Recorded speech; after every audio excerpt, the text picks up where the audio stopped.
J'ai toujours rêvé d'être reconnu comme le meilleur chef de la région. Tout le monde parlait du restaurant rival, louant ses plats raffinés. J'ai ressenti de la jalousie quand j'ai réalisé que mon talent était sous-estimé. Un jour, ils m'ont humilié devant des critiques importants. Cela a blessé profondément mon orgueil. Après cet épisode, j'ai commencé à remettre en question mes compétences. J'ai passé des nuits blanches à revoir des recettes et à tester des techniques. Pourtant, chaque succès que j'obtenais était éclipsé par la renommée du rival. Les gens ne parlaient que de leur restaurant. Je suis devenu obsédé par l'idée de surpasser cette concurrence injuste. Le pire moment a été lorsque j'ai perdu un concours local face à leur chef. Je me souviens avoir senti ma confiance se briser en entendant le résultat. Chaque juge a complimenté l'harmonie des saveurs du plat gagnant. Pendant ce temps, mon plat est resté dans l'ombre. La douleur de la défaite s'est ajoutée à ma soif de vengeance. J'essayais de garder mon calme, mais intérieurement, je brûlais de rage. Il semblait qu'il possédait un secret que je ne maîtrisais pas. À chaque échec, ma détermination grandissait. Je ne souhaitais qu'une chose, retrouver mon prestige. Après tout, je ne supportais plus d'être ignoré. J'ai décidé d'enquêter sur leurs méthodes, en suivant des employés et en fouillant leurs ingrédients. Cependant, rien d'extraordinaire n'est apparu dans mes recherches. Ils travaillaient simplement dur et faisaient preuve d'une organisation impeccable. Cela m'irritait encore plus, car je ne trouvais aucune faille. Alors, j'ai planifié quelque chose de radical. C'est à cette époque que j'ai découvert le grand événement gastronomique annuel. Toute la ville y participerait, avec des critiques et des journalistes renommés. Ce serait l'occasion parfaite de prouver ma valeur. Mais, secrètement, je projetais autre chose. J'ai compris que cette occasion idéalisait mon plan de sabotage. J'ai passé la majeure partie de mon temps à observer le menu spécial du rival. J'ai découvert qu'il préparait un plat principal promettant d'émerveiller tous les invités. Il s'agissait d'un poisson délicat avec une touche d'agrumes. J'ai imaginé comment ruiner quelque chose d'aussi soigné. Alors, j'ai conçu l'idée de mettre trop de sel. Je savais qu'en ajoutant un excès de sel, je détruirais la subtilité du plat. Cependant, je devais trouver un moyen d'accéder à leur cuisine. J'ai étudié les horaires, analysé le flux des employés et cherché des failles. Je voulais agir avec précision, sans être remarqué. Cette mission exigeait de la patience. Pour m'approcher, j'ai proposé mon aide bénévole pour l'événement. J'ai feint l'humilité et exprimé mon désir de contribuer au festival. J'ai obtenu un accès partiel à l'organisation, ce qui m'a permis de circuler dans les coulisses. Là, j'ai remarqué la routine frénétique et trouvé des opportunités.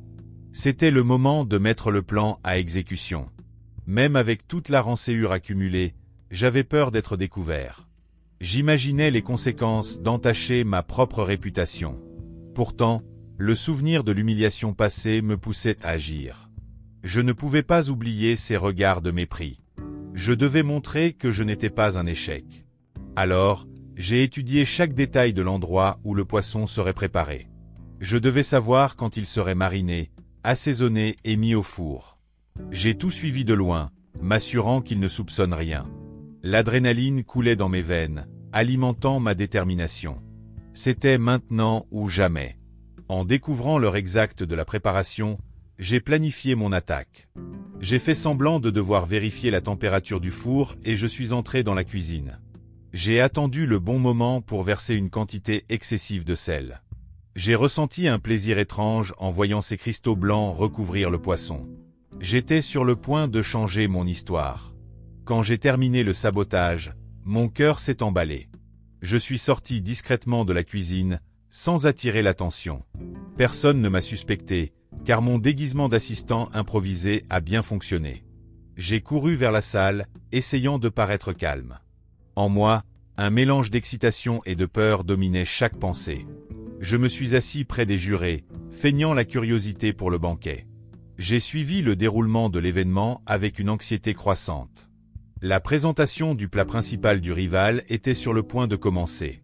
Mon cœur battait si fort que je pouvais presque l'entendre résonner. Tout dépendait de ce moment crucial.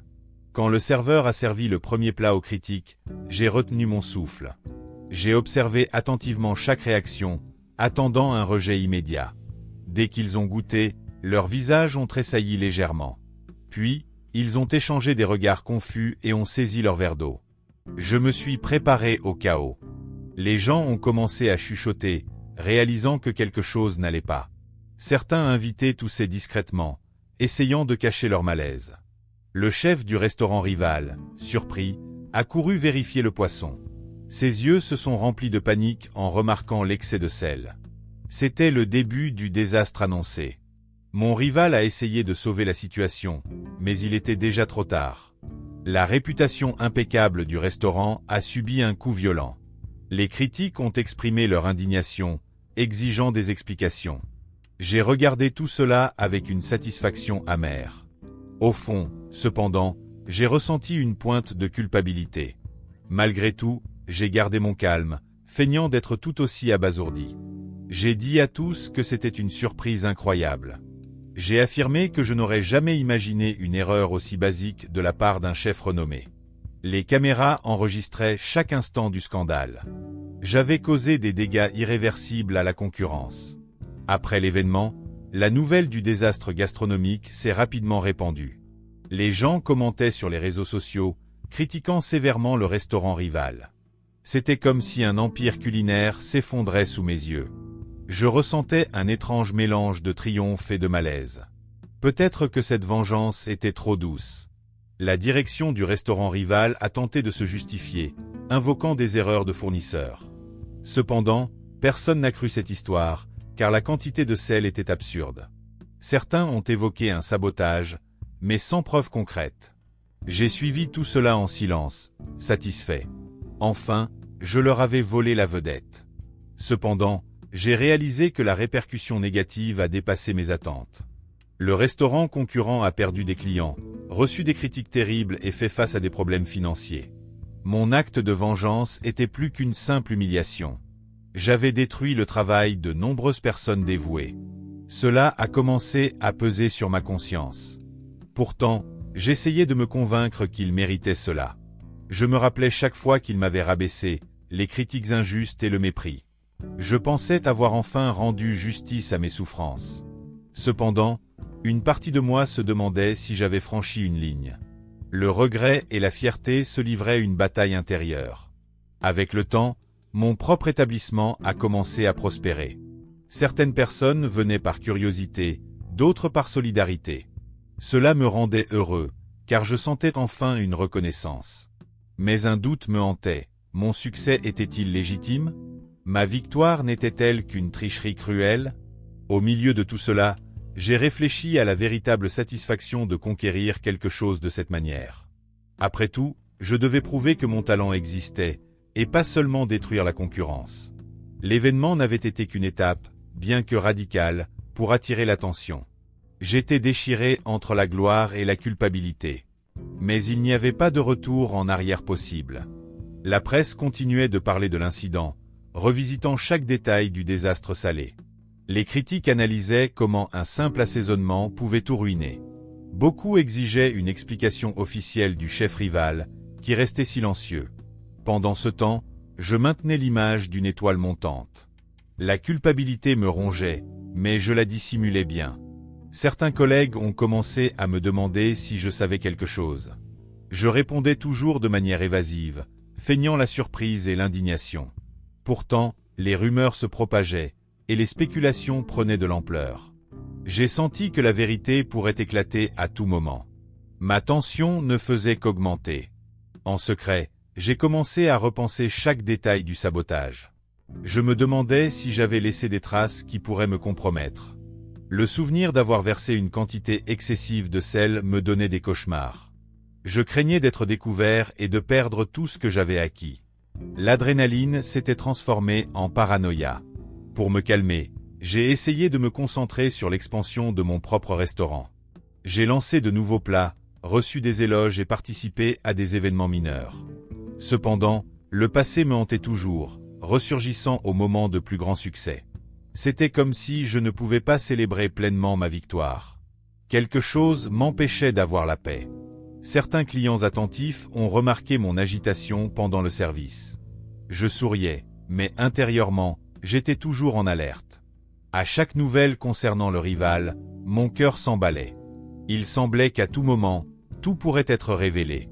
Je ne savais pas si j'étais prêt à affronter le jugement public. Même en portant ce fardeau, j'essayais de poursuivre ma routine.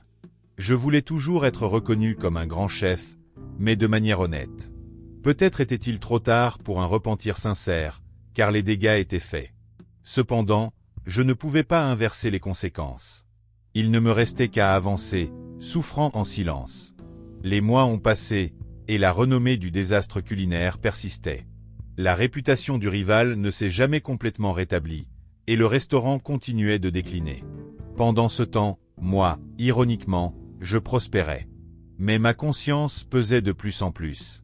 J'ai décidé que je devais faire quelque chose pour soulager ce tourment. J'ai pensé à avouer publiquement, mais je craignais de perdre tout ce que j'avais gagné. J'ai aussi envisagé de parler directement au chef rival, pour demander pardon. Pourtant, je n'avais pas le courage de faire face à son regard de désillusion. La culpabilité grandissait chaque jour, étouffant ma joie. Je me sentais prisonnier de mon propre succès. J'ai même écrit une lettre anonyme, admettant le sabotage en détail. J'ai mis chaque mot sur papier, tremblant à chaque phrase. J'ai pensé l'envoyer aux critiques, mais j'ai reculé au dernier moment. J'ai déchiré la lettre, craignant les répercussions. Mon regret ne pouvait pas surpasser ma peur de tomber en disgrâce. Un jour, j'ai regardé un reportage sur l'éthique en gastronomie. Cela m'a rappelé la passion authentique que j'avais pour la cuisine.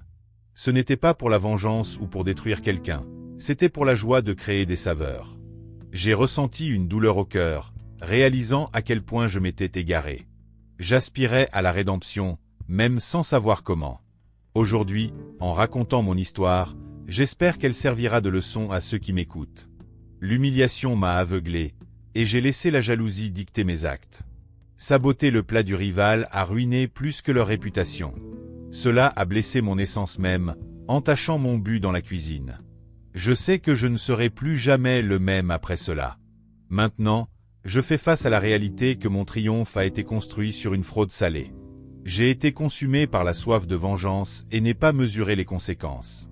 Il ne me reste qu'à porter ce poids et à essayer de sauver ce qui reste de mon honneur. Peut-être qu'un jour, je trouverai le courage de me racheter. Mais, pour l'instant, c'est l'histoire que je porte avec moi. Alors, avez-vous aimé cette histoire? J'espère que vous avez apprécié chaque seconde. Likez la vidéo et abonnez-vous à la chaîne pour ne manquer aucun contenu futur. Dites-moi dans les commentaires ce que vous en avez pensé, j'adorerais savoir ce que vous en pensez. À la prochaine. Je vous attends.